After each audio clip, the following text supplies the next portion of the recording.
আসসালামু আলাইকুম। গুনে গুনে ঠিক দুদিন পর 15ই আগস্ট। এই 15ই আগস্ট কিভাবে পালিত হবে? অন্তর্বর্তী সরকারের সামনে একটা কঠিন প্রশ্ন, যে প্রশ্নের উত্তর এখনো কেউ দিতে পারেননি। ব্রিগেডিয়ার সাখাওয়াত হোসেন, তার কাছে জানতে চাওয়া হয়েছিল যে 15ই আগস্ট ছুটি থাকবে কিনা।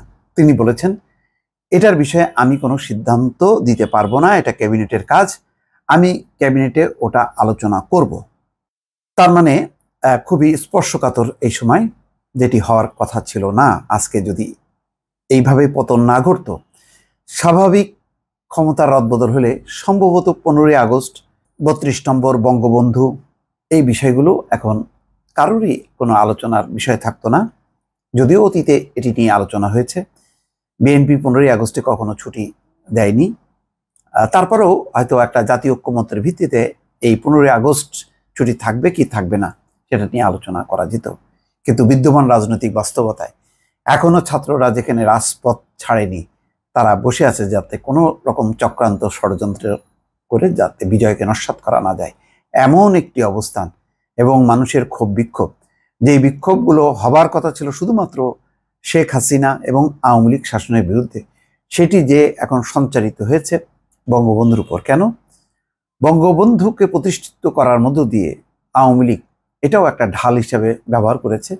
তাকে প্রতিষ্ঠিত করার মধ্য দিয়ে এমন একটি পরিস্থিতি তৈরি করেছে যে শেখ হাসিনা বারবার বলতেন, আমার বাপ বাংলাদেশের স্বাধীনতা এনেছে, আমি তার কন্যা দেশ চালাচ্ছি। তো বাপ স্বাধীনতা এনেছে আর তিনি অর্থনৈতিক মুক্তি দেবেন। এই যে বাপ স্বাধীনতা এনেছে আর আমি শাসন করছি, তার মানে হচ্ছে বাপ যেহেতু স্বাধীনতা এনেছে, ভাবখানা এই যে বাপ বাংলাদেশ দিয়েছে আর আমি সেটার শাসন করব, এটি হচ্ছে আমার কি বলে অধিকার। এখানে নির্বাচন গণতন্ত্র সেটা বড় কথা না, যে দেশটাই তো বাপ এনে দিয়েছে। তো বাপ যেখানে এনে দিয়েছে তার মালিক তো এখন উত্তরাধিকার সূত্রে আমি। এই ধারণাটা প্রতিষ্ঠা করতে যে আজকে ছাত্ররা বারবার স্লোগান দিয়েছে যে এই দেশ জনতার, এই দেশ কারো বাপ দাদার না। নিশ্চয়ই রাজপথে এই স্লোগান উচ্চারিত হয়েছেন। ফলে এই অভ্যুত্থানের মধ্য দিয়ে যে বিজয়, সেই বিজয়ের প্রথম লগ্নেই কিন্তু তছনছ হয়ে গেছে বঙ্গবন্ধু শেখ মুজিবুর রহমানের নানা মূর্তি, নানা ভাস্কর্য, নানা মুরাল এবং ছবি তো বটেই, একেবারে তছনছ হয়ে গেছে মুহূর্তের মধ্যে। 24 ঘন্টাও লাগেনি বাংলার মাটি থেকে বঙ্গবন্ধু এবং শেখ হাসিনার সমস্ত স্মৃতিচিহ্ন নিশ্চিহ্ন হতে। ঘটনাটি যদি বলেন এটি কি স্বাভাবিক, এক অর্থে বলা যাবে যে হ্যাঁ, এটা স্বাভাবিক। এরকমই হয়।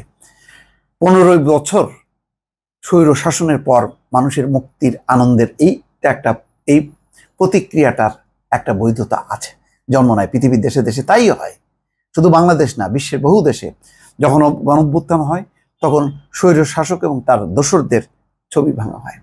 বঙ্গবন্ধুকে তারা আলাদা রাখতে পারেনি। বঙ্গবন্ধুর প্রতি মানুষের একটা শ্রদ্ধা, মানুষের একটা ভালোবাসা, স্বাধীনতার ইতিহাসে তার যে অবদান, সবকিছু মিলে এটাকে আলাদা না করে এটাকে নিয়েও এমন ব্যবসা বাণিজ্য এবং একটা ভাব দেখানো গেছে যে সারা জীবন বঙ্গবন্ধু থাকবে এবং তার উত্তরাধিকাররা থাকবে।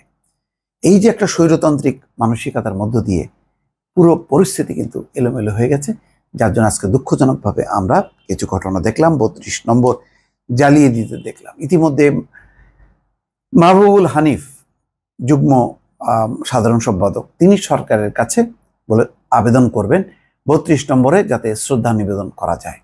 কিন্তু সেই সিদ্ধান্ত কি এই গণঅভ্যুত্থানের মধ্য দিয়ে যেই রক্তপাত এবং তার মধ্য দিয়ে যে বিজয় এবং তার ফলশ্রুতিতে যে অন্তর্বর্তী সরকার, সেই সরকার কি নিতে পারবে?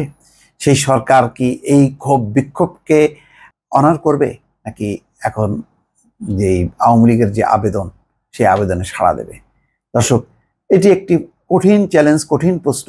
এটি সহজে উত্তর দেওয়া যাবে না। সেই জন্য আমাকে যদি বলেন, একদিকে স্বাভাবিক রাজনৈতিক পরিস্থিতিতে এটা অবশ্যই উচিত। কিছু কিছু মানুষ আছে যে এই মানুষদেরকে আলাদা রাখার দরকার ছিল। বঙ্গবন্ধু, স্বাধীনতার ঘোষক জিয়াউর রহমান, মাওলানা ভাসানী, আরও শেরে বাংলা একে ফজলুল হক, কিন্তু আমরা তো করি নাই। আমরা শুধু একটা মানুষকে প্রতিষ্ঠা করতে চেয়েছি, সে হচ্ছে বঙ্গবন্ধু শেখ মুজিবুর রহমান। তাদের কাছে হচ্ছে জিয়াউর রহমান এত বড় একটা রাজনৈতিক দলের প্রতিষ্ঠাতা, যেই দলের সমর্থক, যেই নির্বাচনে যাদের নিরঙ্কুশ বিজয় হবার কথা, সেই জিয়াউর রহমান সম্পর্কে তাদের কি বানিয়েছিল? পাকিস্তানের এজেন্ট, রাজাকার, বাধ্য হয়েছে মুক্তিযুদ্ধে অংশ নিতে। তার মানে হচ্ছে, এবং সে কখনো গুলি চালায়নি, যুদ্ধ করেনি। এই হচ্ছে মনোবৃত্তি। তো এই মনোবৃত্তিকে যখন নাকি তারা 15 বছর ধরে চর্চা করেছে, তার বিপরীতে বঙ্গবন্ধু শেখ মুজিবুর রহমানের প্রতি এই গণঅভ্যুত্থানের বিজয়ী ছাত্র জনতার সরকার কিভাবে শ্রদ্ধা জানাবে, কিভাবে মেনে নেবে বিএনপি সহ অপরাপর রাজনৈতিক দল? দর্শক, একটু বিবেচনা করেন, ঠান্ডা মাথায় বিবেচনা করেন। আপনি মর্যাদা চান, অবশ্যই আপনি মর্যাদা পাওয়ার অধিকারী, কিন্তু আপনি কি অন্যকে অমর্যাদা দিতে পারেন? অন্যকে অসম্মান করতে পারেন? না, পারেন না। আপনি এটা একান্তই আপনার নিজের করে ফেলছেন, এটা আর মানুষের করতে দেননি। বঙ্গবন্ধু শেখ মুজিবুর রহমান যে মানুষের হতে পারে, সেই চিন্তা চেতনাটাই আপনি ডেভেলপ করেননি। তাহলে আপনি কিভাবে এখন এই জাতীয় শোক দিবস ছুটি থাকবে এবং রাষ্ট্রীয়ভাবে সেটা পালিত হবে শোক দিবস, এটা কিভাবে আশা করেন? আমি জানি না, এটি প্রশ্ন। নিশ্চয়ই এই বিষয়গুলি এখন সামনে এসছে বলেই কিন্তু আজকে ব্রিগেডিয়ার সাখাওয়াত বলছেন যেটা আমার ব্যাপার না, এটা ক্যাবিনেটের ব্যাপার। অর্থাৎ তিনি এই ব্যাপারে কোনো মুখ খুলতে পারেননি, অথচ তার কিন্তু পুরো শ্রদ্ধা সম্মান আছে আওয়ামী লীগের প্রতি। তিনি বলেছেন যে আওয়ামী লীগ একটা ঐতিহ্যবাহী দল, এটা সম্পদ ছিল, কিন্তু এটাকে যেভাবে ব্যবহার করা হয়েছে এটা খুবই নিন্দনীয়। আজকে এই ছাত্র জনতার মতামত ছাড়া এই অন্তর্বর্তী সরকার কি 15ই আগস্ট যে উদযাপন করবে আওয়ামী লীগ, সেই আওয়ামী লীগকে কি অনুমতি দিতে পারবে? বা রাষ্ট্রীয়ভাবে কি এটি পালন করা সম্ভব হবে? দর্শক, এই প্রশ্নটা আমি রেখে বিদায় নিলাম। ভালো থাকবেন। আল্লাহ হাফেজ।